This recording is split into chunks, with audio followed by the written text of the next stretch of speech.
ચંદુબા, હા બોલો બોલો. નાણા વગરનો નાથિયો અને નણે નાથા લાલ. હાલ. એ વાત ખરી સાહેબ, એ વાત ખરી. ચમ એવું કહેવાય? જો હા. આપણા પાસે પૈસો ના હોય, કંગાલ હોય તો હા. હું કે એટલે જવા દે નાથ્યા પેલા નાથ્યા જવા દે યાર. હા, એવું કે હું કઈ બોલાવું હોય હા. કે ઉપર પૈસા માગશે આપણા પાસે. પૈસા માગશે. અને જો 4-5 કરોડ રૂપિયા આવી જાય. 5 કરોડ રૂપિયા આવી જાય ને હા. તો નાથા લાલ બની જાય ને. એક તો જો વેટીઓ હોય.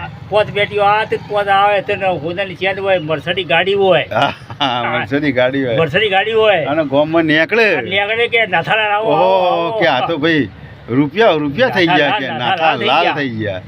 એટલે નાણા વગરનો નાથિયો નોળે નોણે નાથા લાલ. એટલે પાવર હમ છે, મની પાવર. લક્ષ્મીનો પાવર છે. એટલે એના એ ઓળખાય. હા, વાત હા, કરીએ. અત્યારના જમાનામાં પૈસાથી હો ઓળખાશે. એટલે કે કોઈ ઓળખાણ નહીં નહીં. આપણું ભાઈ. હા, જય અત્યારે દ્વારકાધીશ. અત્યારે એવું જ સમજે છે કે નાથિયો છે. હા.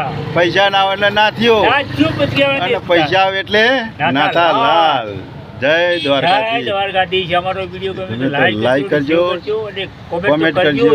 કોમેન્ટ શેર નહીં કરતા. હા, શેર તો કરો જ. જય ભગવાન. જય દ્વારકા.